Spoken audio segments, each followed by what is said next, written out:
அழ்க வளமுடன். இன்றைய பஞ்சாங்கம் குரோதி வருடம் உத்தராயண காலம் பங்குனி 8 22/3/2025 சனிக்கிழமை. நட்சத்திரம் மூலம், திதி அஷ்டமி, யோகம் வியதிபாதம் மாலை 6:37 வரை, பின்பு வரியான், கரணம் காளவம் மாலை 4:58 வரை, பின்பு கௌளவம். இன்றைய விசேஷ வழிபாடு வியதிபாதம். தயிர் சாதமும் தண்ணீரும் தானம் தருவதால் உங்கள் கர்ம வினைகள் நீங்கும். தேய்பிறை அஷ்டமி பைரவர் வழிபாடு கடன் நோய் எதிரி தொல்லை நீக்கும்.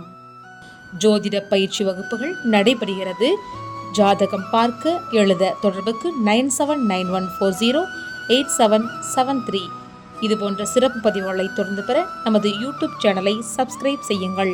இந்த நாள் இனிய நாளாக அமையட்டும். வாழ்க வளமுடன். எல்லாம் நிறைவாகட்டும்.